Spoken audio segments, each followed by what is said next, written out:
So part of the mission of the Creat'R Lab is around entrepreneurship, as Mike talked about. And to talk a little bit about that, Michalis Faloutsos, who is a professor of computer science as well as the director for entrepreneurship on campus, is going to talk a little bit about that. And Michalis was also a core member of our Creat'R Lab team and brought it to fruition.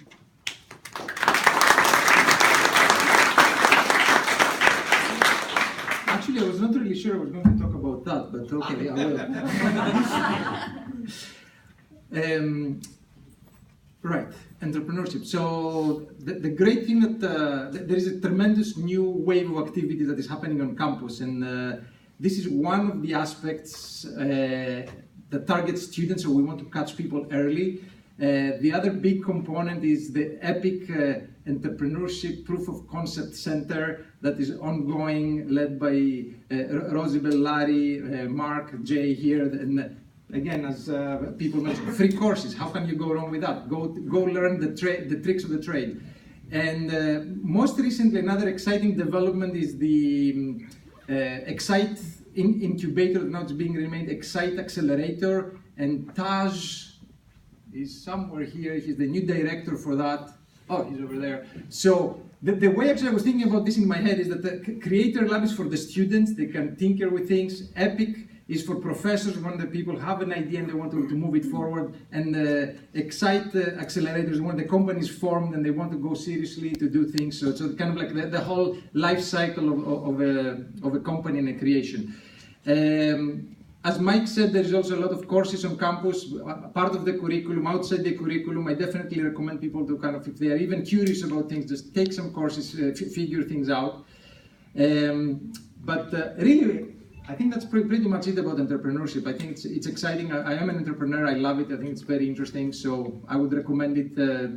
I recommend people to try it out. But really what I was really planning to talk about was to really acknowledge the participation of the students in this endeavor. And I remember the first email from Mike in the summer in August. He said, Michalis, we should think about the maker space, something. The library is kind enough to give us space. There is no space anywhere else. Let's do something. So I said, okay, great, let's do something. And then but things really starting to become real when we brought Jeff McDaniel on board and saying, why didn't you come and you would provide the student perspective? And that was not the only thing he provided. He basically took over the whole project. He organized the students. He figured out what we need, all the tools. He was in all the meetings. He figured out the spaces, how we should allocate. And I think you will say some more things about the other activities that are going on. But okay, I have to mention this. The students already had a workshop here last night. They cannot wait for the kickoff to begin. They needed the space. What was not clear so far to us, but at last we got it. So okay, there is the space now. So in recognition of that, we wanted to do something for Jeff. So I would love to, Jeff, please come here. We want to give you your certificate of appreciation for his incredible leadership.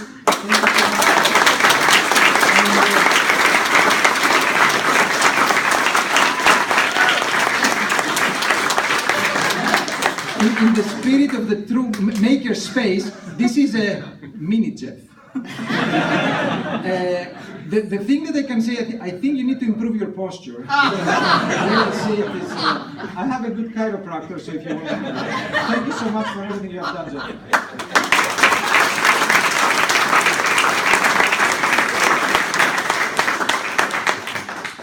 So, Butterfingers. So, for those of you that don't know, this actually is me. I stood still, which is hard for me to do, for Michelle, who's around here somewhere, to scan me with a Kinect, and they 3D printed me. And if you look closely, you can see a little beard on the 3D printed me. And so there's proof that this is in fact me. Thank you guys. I was not expecting that. I was just hoping to come up and say a few words and then move on with that. But yes, they brought me into this. I was very excited to get to work with them. I've worked with people I've worked with in the past, and I've met some new people, and it was a very exciting process. Personally, I did my undergraduate here at UC Riverside. I graduated in 2011. I then did my PhD here at UC Riverside, and I graduated in 2016. And now I lecture here at UC Riverside. So I've seen the campus as a prospective student, an undergraduate student, a graduate student, and now as a staff member. And I've been able to work with the students, with the staff. And what really makes me excited right now is to see the collaboration of the students, of the staff, really working together to accelerate the learning and the opportunities that the students have and that student organizations can provide. And so we have lots of workshops, we have lots of activities that are going on, but really this space is about the students. This is for the students, for the faculty, and the students inside of the faculty, because we never stop learning, and for everybody that's always learning to use this space to experiment, to make things, to create things, to start a company, and to really emphasize that this is going to be about the students, going to be about new people coming in, and some of us older people taking a step back, providing our knowledge and allowing them the support to move forward. I'd like to invite Gustavo up to the stage. He is a second-year electrical engineering student, and he was actually going to go make his own makerspace until I said, hey, come join our effort. We have fun together. So I'd like to invite him to talk a little bit about what brought him into this.